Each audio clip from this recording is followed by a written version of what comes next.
господа, президент... Ladies and gentlemen, President of the Russian Federation, Vladimir Putin.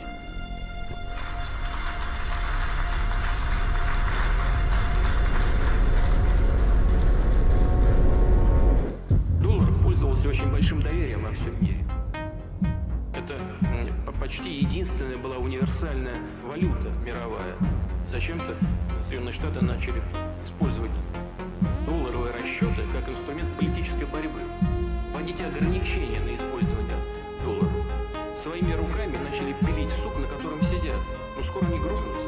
Доллары сокращаются как резервная валюта во многих государствах мира. Иран ограничивает долларовых расчетов. На Россию вводит какие-то ограничения. Is the statement from the Russian president simply propaganda? No. The time will come when the US dollar will collapse and be worth no more than the scrap and/or collection value of its cotton paper and dross coins. Russia never wanted to turn away from the US dollar, but Putin explained that Washington's actions have already forced many countries, including US allies, to reconsider the greenback as a reserve currency, while dollar settlements have already slid from 50% to 45%. Putin isn't wrong. He's stating something that we already know. All fiat currency eventually becomes worthless. That's a fact. Vladimir Putin succinctly summarized the shifting tectonic plates of geopolitics. First, he explained the status quo. The dollar enjoyed great trust around the world, but for some reason, it is now being used as a political weapon to impose restrictions. Then Putin explained the consequences. Many countries are now turning away from the dollar as a reserve currency. And ultimately what happens? The US dollar will collapse soon. And just like that, it was gone.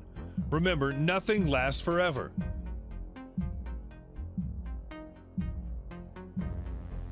As Bloomberg reports, Russia's central bank has been the largest buyer of gold in the past few years. Of course, Vladimir Putin is not the first and won't be the last to suggest the end is near for the dollar. Warren Buffett once explained that for 240 years, it's been a terrible mistake to bet against America, and now is no time to start. The following charts suggest time is ticking as the world transitions from dollars to non-fiat reserves. We are coming to a period I call the global currency reset. Basically, global currency reset refers to a process where the US dollar will eventually lose its place as the global currency. Instead, gold or some other instrument will be used as the new standard. The day is approaching when people are going to wake up en masse with the inevitable economic collapse of the financial world. Those accustomed to living off government spending are either directly or indirectly going to be in trouble, resulting from the fact that, unfortunately, a good number of the more than 7 billion human beings on the planet will feel pain or even suffer death. The world debt is documented in bonds, which are contracts that promise payment of a debt. With regard to the wealthy that hold large quantities of bonds, when the crash arrives, their bonds will become worthless pieces of paper. And that is the nasty surprise that is coming for the wealthy. Currencies of all nations will revalue based on the value of their assets. This is expected to cause a sharp rise in gold prices as people seek out the financial stability provided by the yellow metal. However, the absolute deadlines for Federal Reserve have been surpassed. They didn't come up with quadrillions in gold for debt repayment to keep their fiat global monetary system afloat. This implicates their complete loss of control over the United States and the global monetary system. The U.S. Federal Reserve is mostly owned by European banking empires. It is not a federal American public institution, and it does not store America's gold reserves. America's citizens owe trillions of dollars to this secretive entity that was quietly established 2 days before Christmas in 1913. Since the Federal Reserve was created in 1913, the dollar has lost 95% of its value. Its worth eroded by inflation.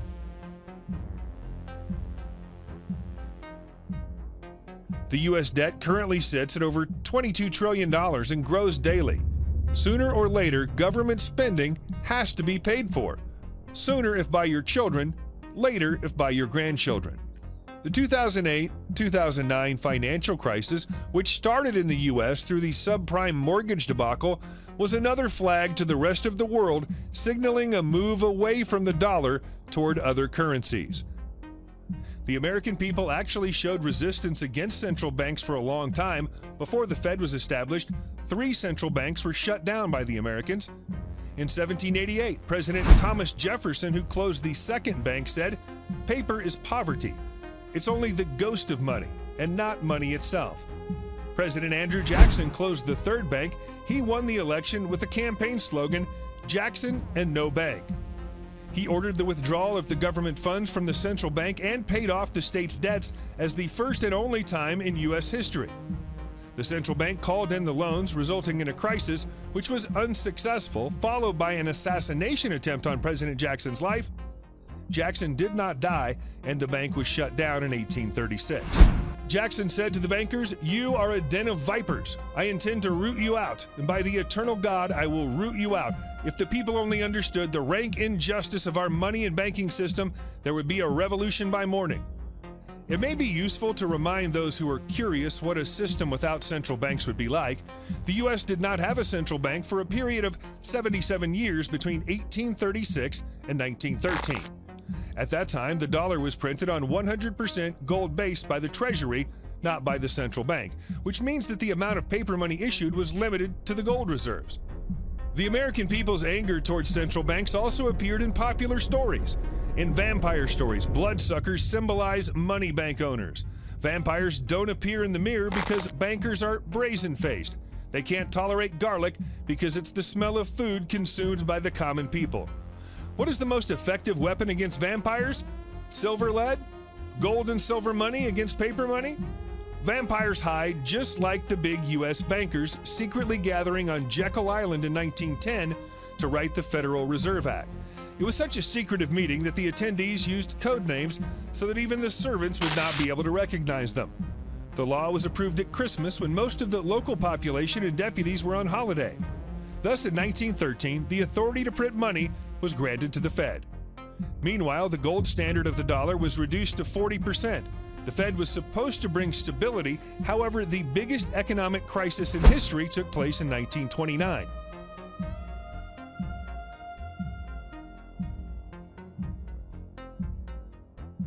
In 1944, the Allied countries came together to establish a new global monetary system.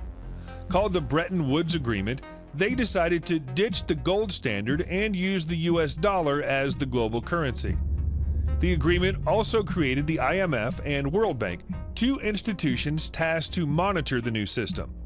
The nations had agreed on a fixed currency rate almost similar to the global gold standard.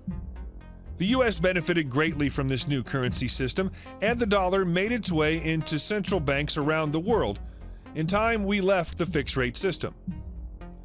In 1963, President Kennedy wanted to authorize the Treasury to print money again. You know how that ended. President Richard Nixon stopped backing U.S. dollars with gold globally in 1971. This was known as the Nixon shock. Since then, the dollar and all other currencies in the world exist without any support from a hard asset like gold. The system led to a situation where the world ended up with more debt than assets. The Fed printed so many dollars that people rushed the banks asking for gold in return of their paper money. In 1971, the U.S. had to suspend the convertibility of the dollar into gold. Although this is called superiority of the dollar's strength in economics courses, it's actually an indicator of insolvency. By 1971, the U.S. had lost 12,000 tons of its 20,000 tons of gold, and the U.S. did not sell any gold after the dollar was detached from gold.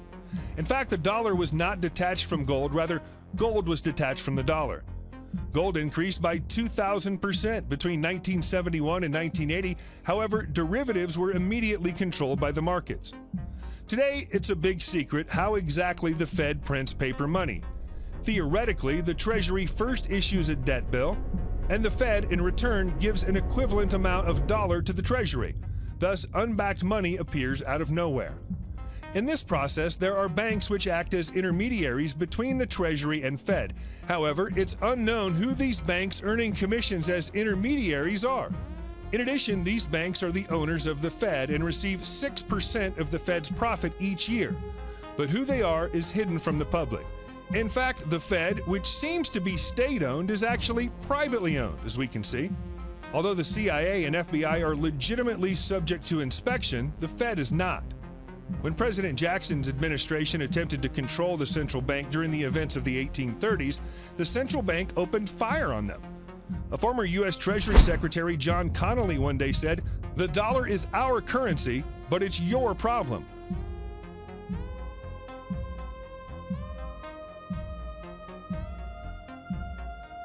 As talks about an economic collapse are heating up among economic experts, some believe that it might even trigger a global currency reset. Trends Journal publisher Gerald Calente gave a rather stark interview Friday in which he said central banks around the world are causing the greatest depression, and that we've already passed stage 1 as unrest builds in more and more countries.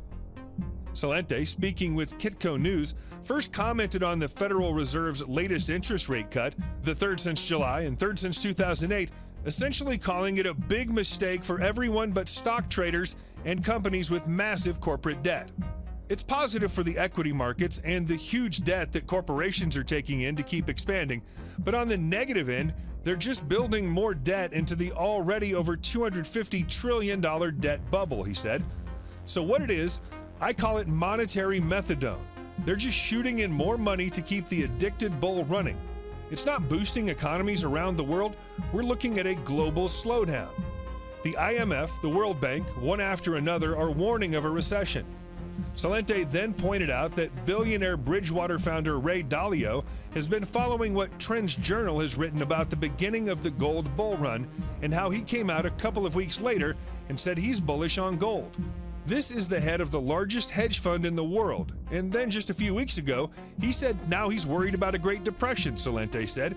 So the people see it, and it's just artificially being boosted by central banks injecting more cheap money, lowering interest rates, and now we have the Federal Reserve. We're not going to call it quantitative easing. We're going to make up another story. We're pumping in $60 billion a month to buy treasuries. Oh, and by the way, $120 billion a day into the repo markets. Calente went on to say what the Fed is doing is only temporary, and the crash won't be held off forever. You're seeing housing sales go back up, mortgage refis go back up because the money is cheap, he said, but the earnings aren't there. The debt levels for the consumers are getting heavier and heavier, so it's artificially propping it up just like it did since the panic of '08. It hasn't filtered back to society, it's only gone to the 1%. And I'm not making that number up. You have 3 people in the United States, Jeff Bezos, Warren Buffett, and Bill Gates, who have more money than half of America's population. And then you go around the world and, according to Oxfam, what do they have? 26 people have more dough than half the world's population combined. So no, it's not working. It's only making it worse. So, where should investors go to protect their wealth? I call it the guns, gold, and the getaway plan, Calente quipped after saying he's no financial advisor. Speaking for only myself, gold is the #1 investment, and I've been saying that since I began buying gold in 1970. Calente said he's long on both physical gold and stocks, including the IRA, the GLD ETFs. I have some silver, but gold is my priority, he added. I have 2/3 gold. The host then mentioned uprisings in a number of countries around the world and asked what it all means. And Calente said it's the beginning of the greatest depression. It's signaling the people have had it. Again, the money's gone to the 1%. When people lose everything and have nothing left to lose, they lose it. And they're losing it, Calente said. This is part of the greatest depression. It's stage 1. It's already happened. Millions of people taking to the street, protesting that they don't have enough money to live while they're getting higher taxes, costing more for everyday living. So they've had it, and this is extremely important. All these movements don't have leaders. Whether it's Hong Kong, whether it's Spain, whether it's Lebanon, what's going on in Iraq with the massive demonstrations, Ecuador, Chile, Bolivia, Colombia, one after another. No leaders because the people feel it. And this is part of the greatest depression. When we say it's going to get worse, when the Great Depression hit, there were 2 billion people on the planet. We've added 5.5 billion more. They're living in poverty, violence all around them, corruption. So this thing is exploding.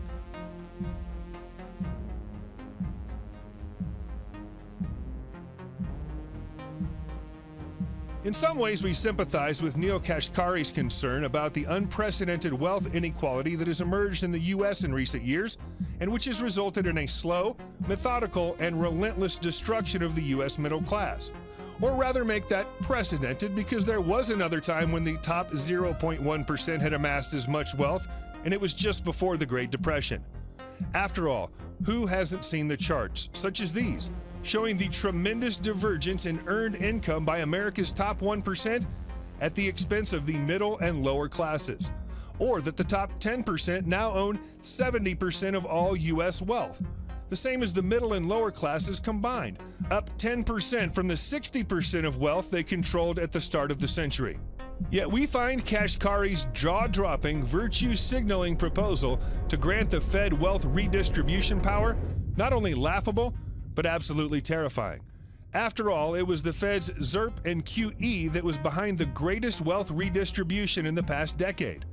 A redistribution that started almost 50 years ago, when Nixon decided to end the Fed's biggest nemesis, the U.S. gold standard, launching an unprecedented increase in income growth for the top 1%, even as the income of the bottom 90% has remained unchanged ever since 1971. For those confused, Rabobank's Michael Every put it best. Of course the Fed can redistribute wealth, but that redistribution has been from the poor and middle class to the rich, not the other way around. To be sure, the issue of wealth and income inequality is shaping up as the most sensitive topic, not only during the Democratic primary race, but the entire 2020 presidential race, with one of the most salient questions emerging: who can tax the richest the most? Unfortunately, as we are now about to show, it may already be too late to fix the U.S., as the following stunning chart shows. The U.S. is already effectively a banana republic, if one defines such a nation as one which has a small but ultra-powerful and unaccountable kleptocracy, which gets richer year after year by stealing from the rapidly shrinking middle class. Here's the problem. While the U.S. has one of the highest median incomes in the entire world, with only 3 countries boasting a higher income, it's who gets to collect this money that is the major problem. Because as the chart shows, it's just a 50% share of the population in middle-income households. The U.S. is now in the same category as banana republics such as China and Russia. What is just as stunning, according to the OECD, more than half of the countries in question have a more vibrant middle class than the U.S. So the next time someone abuses the popular phrase, "They hate us for our fill in the blank," perhaps it's time to counter that. They may not hate us at all, but rather are making fun of what has slowly but surely become the world's biggest banana republic. And it has not Russia, nor China, nor any other enemy, foreign or domestic, to blame, except for one: the Federal Reserve Bank of the United States.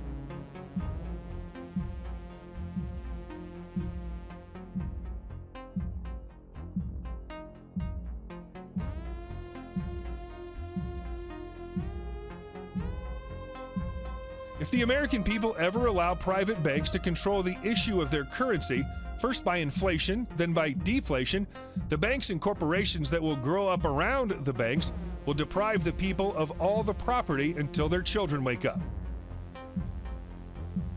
Where did the whole global currency reset idea come from? Do you know about NESARA?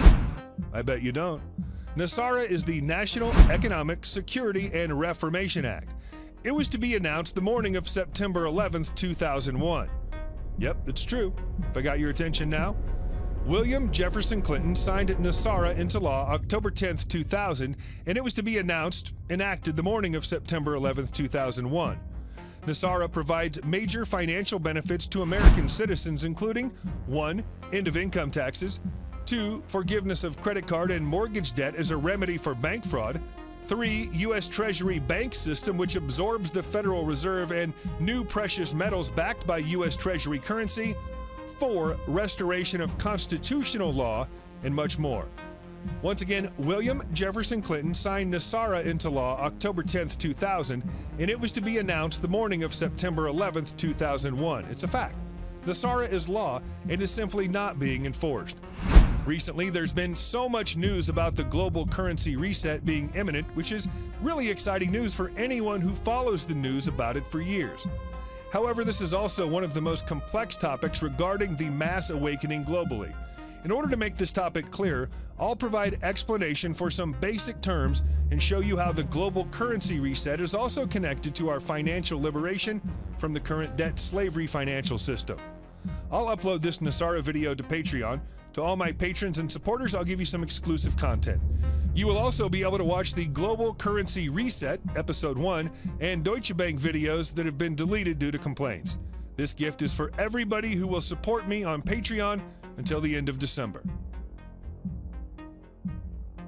This is the closest any sitting U.S. president has come to publicly declaring bankruptcy. Other Trump statements and actions all point to some existential financial crisis. However, it's almost as though Trump is out to destroy capitalism. While that may sound crazy, he's doing all the things that capitalism's ultimate foe said would result in its downfall.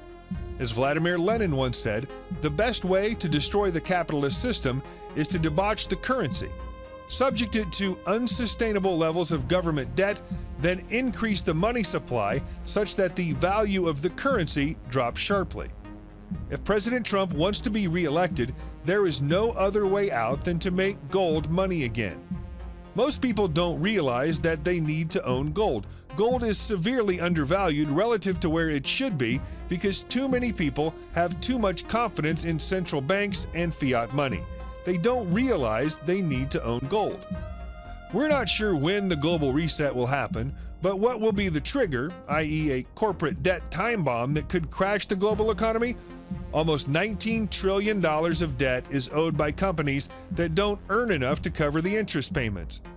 We are absolutely sure the reset will happen and gold will play a very important role in the transition to a new world currency. The day is approaching with inevitable economic collapse and stock market crash. Do your part by sharing this video with everyone you know who you feel may be concerned about our freedoms and a sound future for their children and grandchildren.